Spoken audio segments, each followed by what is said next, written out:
that is a new 2020 Mercedes GLB, and it kind of looks like a baby G-Wagon, so naturally, we're gonna take it off-road. Obviously the GLB is not a G-Wagon, but it does have Mercedes 4MATIC all-wheel drive system. We have a good set of snow tires, and we're in the Rocky Mountains, so let's head inside and see what kind of off-road modes this thing has. Alrighty, so not only does this new GLB have these two really cool digital displays for both the cockpit and the infotainment, but we have several different drive modes: individual, sport, comfort, eco, and off-road. And off-road changes the engine, the suspension, the steering, and the traction control for a more off-road-like feel. But even cooler than that, if I go home here, we have these different themes, they're called, and the GLB has several of them that configure the displays for the right modes. And if I go into adventure, look at this! It even has a G-Wagon on it, and as soon as I click that, I can see what the 4MATIC all-wheel drive system is doing here on the right. I can see my pitch and roll on the left of the cluster, and then in the center here I can see my brake acceleration and what the suspension's doing, how it's loading up. This is actually pretty sophisticated. We'll see how it works off-road. Here we go, our first challenge, this little hill climb. So it's very steep right here, probably 20-25 degrees. Hopefully the car will tell us. Now the GLB has a very powerful little engine, a 2-liter turbo, 221 horsepower, but 258 pound-feet of torque. That's great. What's not so good is it's got an 8-speed dual clutch automatic, which are notorious for kind of overheating and performing poorly in slow rock crawling situations. So we'll see what happens. Okay, so here we go up this little hill climb. So make sure we're here in off-road mode. I've got my off-road theme active, which should be pretty fun to look at in drive. And let's see if we have the torque and the power to get us up this little hill. First gear, actually, doing pretty well. So far so good. What about the clearance? Not a lot of ground clearance. Come on, car. Ooh. And you know what? It actually distributed that torque really well left and right with the braking system. I saw it here in the center display. It sent all the power to the left front, excuse me, which is exactly what we needed. One of the things I really wanted to try with this new GLB is the all-wheel drive system in a controlled setting. So we're going to go to the Tfl Slip Test, which is a set of rollers we can place under various wheels to completely eliminate traction in certain situations. So I've noticed the GLB is primarily a front-wheel drive system, and I can see that when I look in my off-road adventure theme. I've got on my cluster here a little 4MATIC display, and typically driving around, most of the power goes to the front wheels, with some being distributed to the rear, also depending on situation. So let's see how it does on our front wheel slip test. So basically what I'm going to do here is get the front wheels stuck, and you can see even backing on there, most of the power goes to the front. So I'm going to go into neutral, make sure we're in off-road mode like we will be out on the trail. Now the front wheels are going to be stuck, total loss of traction. Okay, I'm off the brake, onto the throttle, and immediately you can see there it just pulls us off with no issue. We'll give it one more try here.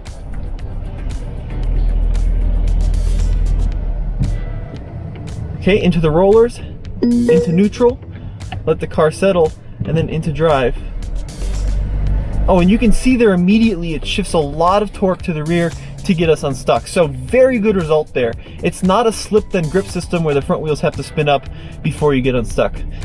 Yeah, really nice.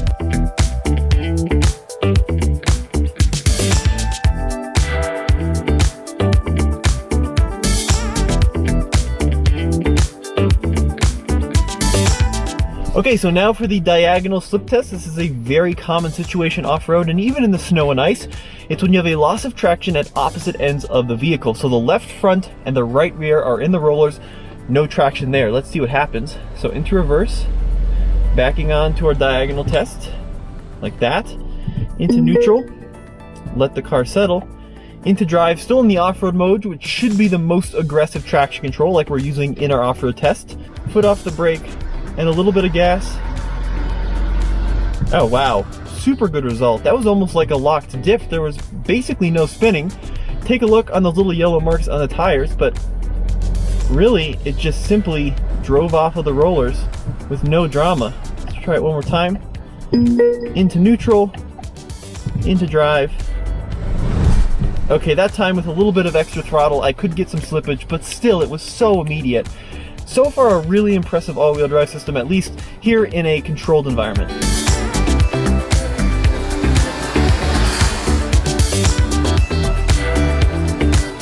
So, Mercedes-Benz GLB, what is it? Well, it's a small crossover made by, you guessed it, Mercedes, and it's based on a body-on-frame pickup truck architecture.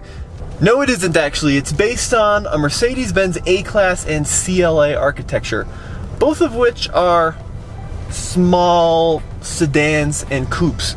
So, not a brilliant start when it comes to capability, but we do have a good set of tires and a good 4MATIC system, and plowing through these snow drifts here, I'll take that. That's not bad at all, actually. So, what do you need to know about the GLB? Well, I think it looks brilliant. I'm kind of sick of these smooth, swoopy crossovers, and this GLB is not like that. It's squared off, it's boxy, and it's actually a little bit rugged looking. To be honest, it looks like a cross between a G-Wagon and a GLS, and that is a very good thing if you ask me. The ride is surprisingly brilliant off-road. We don't have air suspension, so it's not height adjustable, but we do have adjustable damping, and when you set it into off-road mode, it's actually surprisingly soft. Our GLB here is equipped with Dunlop SP Winter Sport 3D, I think I got it all, snow tires. Obviously not an all-terrain tire, but out here in the snow and ice, they're performing exceptionally well. 19-inch wheel, not a lot of sidewall, so not a lot of tire cushion, but still, I think this will get us where we need to go. Okay, so here we have some ice. Now, one thing I am curious about is how the all-wheel drive system works. If I just punch it right now, will we get some slippage on the wheels? Will all four spin? Let's get out and see.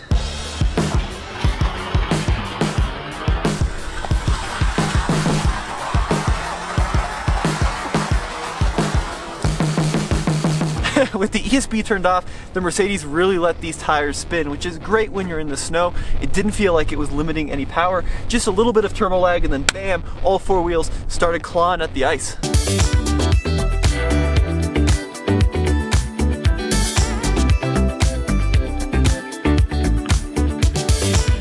Next up is the three-wheeled slip test. This is a very hard challenge. So both rear wheels and the left front are stuck in the rollers. Only the right front has traction. Still in the off-road mode here. This dual clutch is hard to modulate onto the rollers. Let's see if we did it. Yep, we're on the rollers. Into drive there.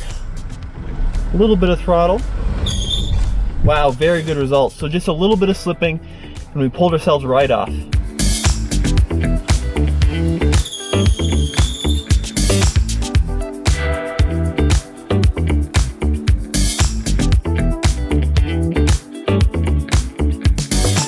This final test is going to be toughest of all because this is a front-wheel drive based system.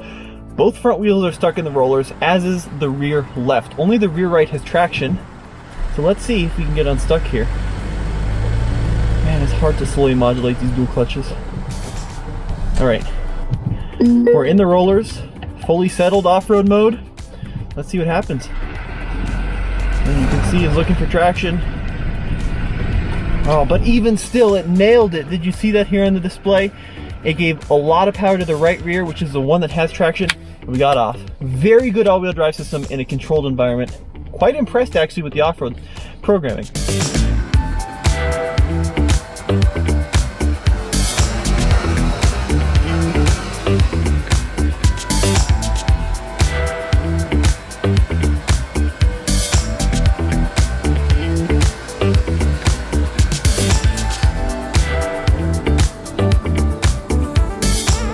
Okay, so we found a harder trail. Unfortunately, our usual trails like Cliffhanger and Rocky Top, they're all completely snowed over, inaccessible right now. But I did find this this trail that just goes straight up the side of this mountain. So into drive in the GLB, off-road mode, first gear. Let's see what it can do. Now I can see on the display it's distributing most of the vehicle's torque to the front end. Got it pretty stuck in this hole. Come on, there we go. Come on, grip. Let's foot to the floor. 27 degrees, and I'm stuck, unfortunately. So this is a classic dual clutch thing where it's not allowing me to really spin up the tires because it's just slipping the clutches. So let me get a little bit of a run at it here. All right, there we go. So we made it up past that little obstacle. How about up here? Oh, it's pretty loose. Come on, come on. There you go. Turbo spooled up there. We do have a pretty good sized hole here. Yeah, there's just no articulation, so there's a lot of wheels off the ground at a lot of times. Oh, bouncing our way up now, aren't we?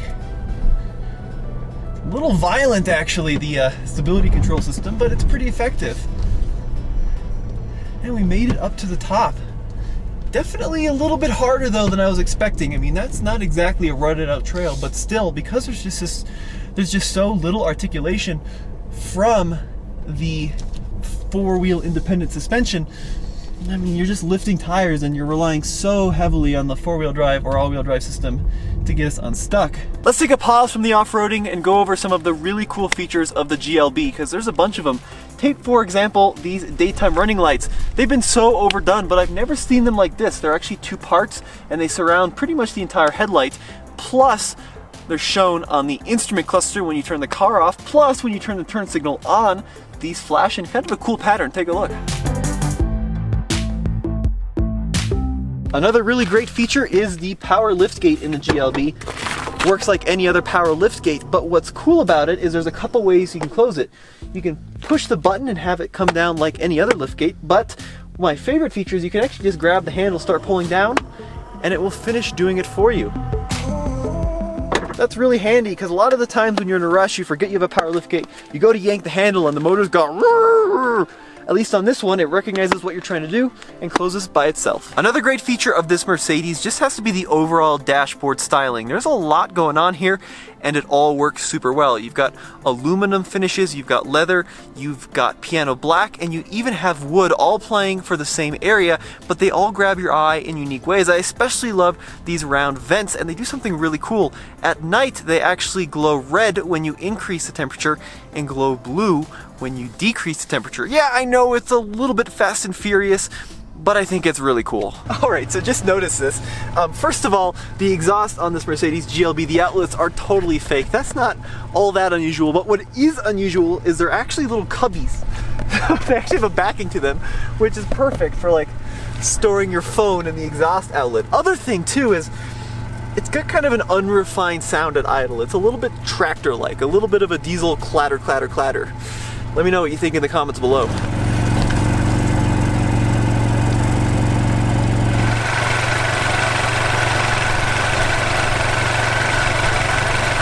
I'm really getting a kick out of these different themes you can set this car up to have. Obviously off-road has your four-wheel drive and then your angles, but there's some other funny ones like experience. Experience is your track theme, so you've got horsepower, torque, battery voltage, charge, air pressure, and then the gauges turn yellow with a tachometer and 160 mile-an-hour speedometer.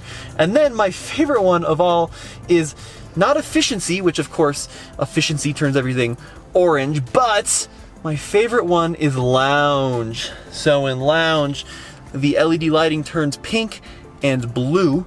Then you've got basically nothing in front of you other than speed and these kind of artistic looking dial bezels. And it just kind of turn on your chill, enjoy the ride, and enjoy pink and blue. All right, heading down the mountain here. So I have something called DSR, which is like hill descent control. Let's see if it works. Oh, it does work. It's a little bit quick. Can I slow it down at all? I can. I can use the cruise control buttons to slow it down. So now I'm just doing 1 mile an hour, but I can go 2 or 3. That's a really good hill descent control for this class. I am very impressed with that. Here, I'll show you what I'm looking at here. Active brake assist, limited functions. So there's 2, 3, and then back to 1. That's awesome, and it works very well. It's actually one of the better hill descent controls I've used in a significant amount of time, so very pleased with how that's programmed. Good job, Mercedes. Speed adjustable as well. A++ on the hill descent, and that's 28 degrees. I mean, that was probably 30 degrees back there. That's not exactly something to shake a stick at. Oh yeah, a lot of control. Very good downhill ability. Not so good up, but heading down. Not much better in its class. Does sound like a whale giving birth though. You know, overall, I was super impressed with how the GLB 250 did off-road today. The 4MATIC system is very competent. Now, if only it didn't have that dual clutch really holding things up right off of idle, this thing would be pretty much a monster. Give it a regular torque converter and you could go a lot of places. Now, of course, it's nowhere near as good as a G-Wagon off-road, but for getting you to the trailhead, I think it will certainly do it, especially with a good set of all-terrain tires, or if you're out here in the Rockies in the winter, snow tires, because it really did everything we asked for it. As always, this is Tommy with the Fastlane Car. Head over to tflcar.com for the latest and greatest in off-road crossover reviews.